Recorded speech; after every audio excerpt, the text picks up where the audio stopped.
What's going on, guys? Winter Kills here. Welcome back to another post-commentary duel video from testing. Kind of want to make this real clear, real quick. Some of these matches that are going up now are not from the box tournament. I will be uploading those matches after I get these matches from testing up. Just strictly because I want to edit the feature match videos in a different way that'll take a lot longer to render them. And you'll see what I mean when we get to that point. So I'm doing all these ones first. I'm going to upload multiple of these a day probably because I do have quite a few matches from testing. And then we'll get those matches to you guys as soon as possible. So be looking forward to those. But in the meantime, we've got some Subterrors versus Mermail. Now this is a pre-tournament, box tournament build, not using the Interrupted Slumber engine.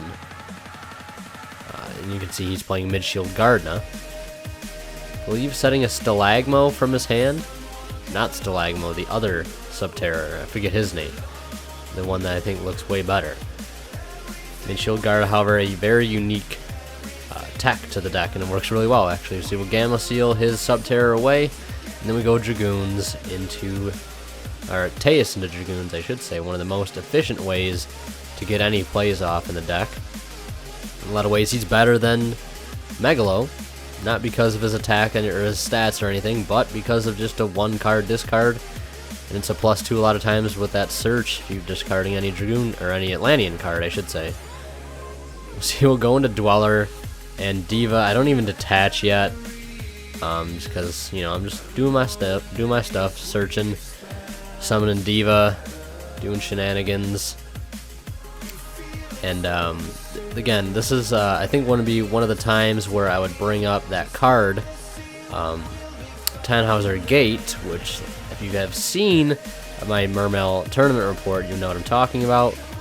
Was originally going to use it for Zulkin. You could play Bubble Man to do that for two water monsters that have 1,000 less attack. That are the same, you know, type, so they're both water, and then you give them the combined levels of the two monsters you're targeting. So for example, right now, if I had the card, I could target Diva and Neptibus. They'd both become level 3, and I could synchro for 6 right into Coral Dragon right away, cutting out Tatsunoko out of the situation.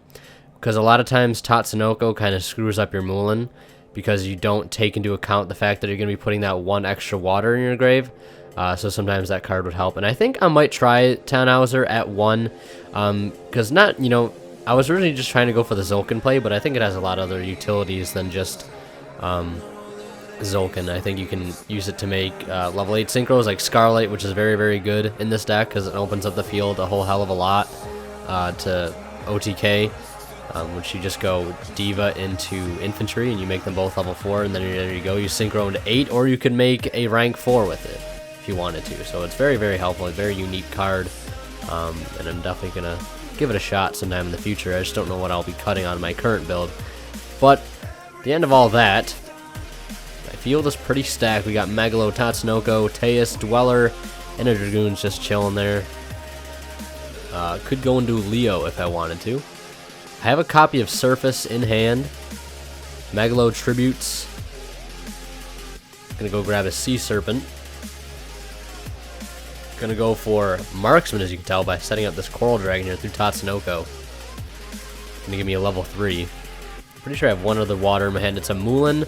I was going to go for the Mulan play, but I figured I'd just rather be more explosive than trying to set it up, so I just kind of keep it in my hand, because I think I end up discarding it for the summon of, or not the summon, but, you know, for Coral Dragon's effect, discarding the water to get rid of a set card to clear up the field. I have game right now. I'm just kind of debating how I'm going to go about doing it. I have Surface in hand as well, so I have to keep that in mind. I'm trying to debate how I want to use the Surface right now, because I could bring back Diva, make some cool plays with that, but don't really need to. I'm just going to summon a Megalo and discard the Infantry, or not Infantry, the Marksman and the Mulan, popping a set card regardless without going into Coral Dragon, so not even necessary. Here in Game 2, he's going to open up with Pre-Prep, grabbing the Prediction Ritual and the Prediction Princess. Don't know what its exact name is, but it has a Book of Moon during either player's turn, and can also flip stuff up during either player's turn. It's Specifically that card right there. Pot of Taboos will be normaling the Spirit of the Fall Wind, searching a flip effect. He's going to tribute Pot of Taboos for the Prediction Princess Ritual. He's going to get that Pot of Taboo out pretty fast by the effect of, I think, the Ritual monster. I'm going to go Upstart Goblin. I need to get rid of this Pot of Taboos as quickly as I possibly can, because it's going to prove to be some problems. He could blow up my field mid-turn with the Prediction Princess Ritual to just flip it up during my turn. So I summon lead. It's kind of a risky play.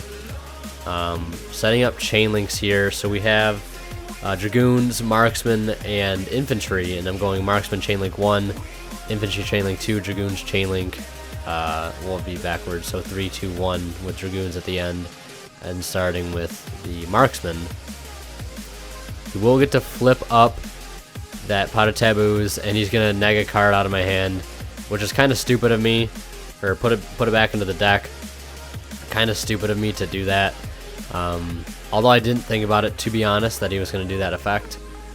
Right now we're just kind of debating on whether or not the chain links worked out correctly, but we just kind of went with it. We had our friend there for a little bit of help with the chain links, because it's just kind of how they work. A little bit tricky.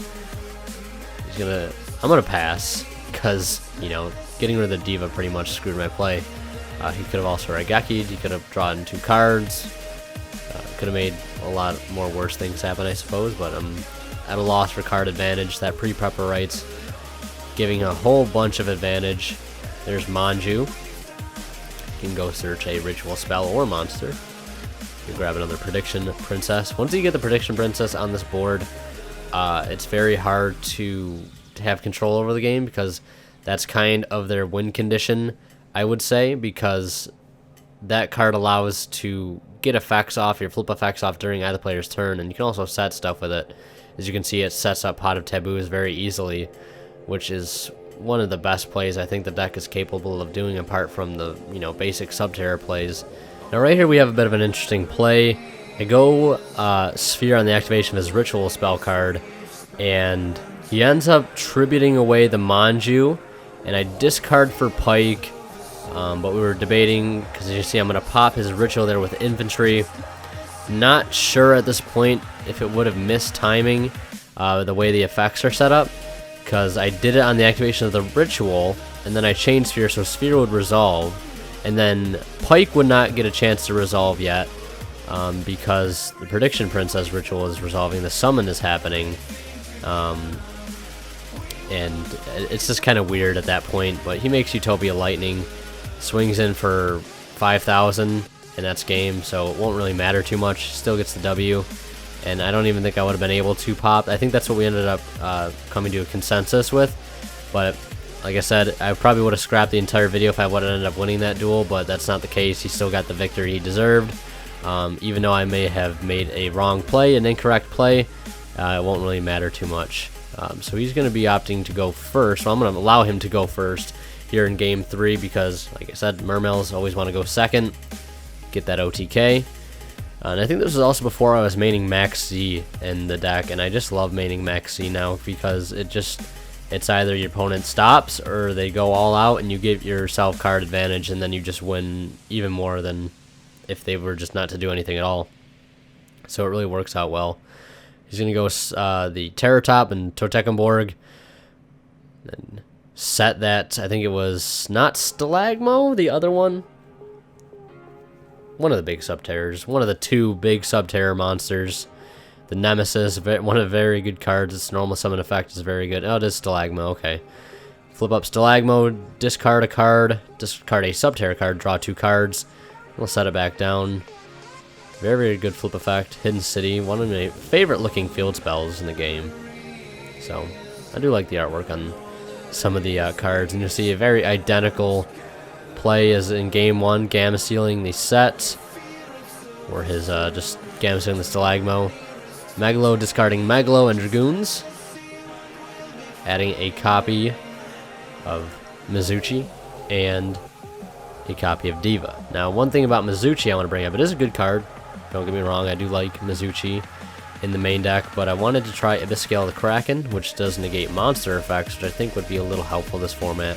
Perhaps just maining both of them just to have as an option to search out one or the other depending on what deck, because yes, Mizuchi's outright better against some decks, but I think Kraken is a lot better. You do lose a little bit on attack power boost. As we know, Mizuchi gives 800, the most out of any of the Abyss Scales.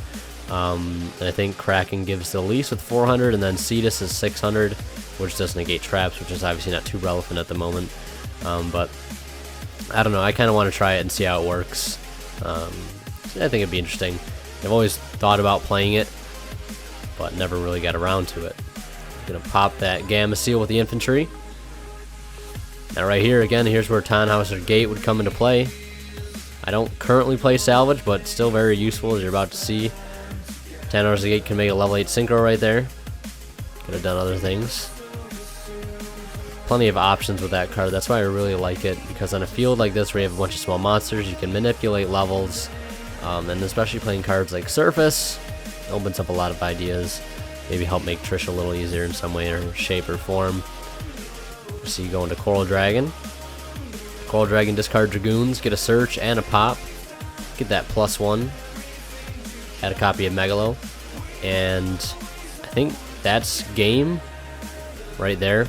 So it doesn't even matter. Swinging in for, what is it, 37, 22, and 29. So yeah, that's going to be it for Game 3. Mermails taking the victory 2-1 over Subterrors, Prediction Princess Subterrors. We're trying to get a deck profile for you guys soon, because I know some people may want to see his deck list, as well as for Spirals and Buster Blader, so we're getting those out to you guys very soon. As I'm recording this, I'm going to go over to his house today and hopefully get some stuff recorded.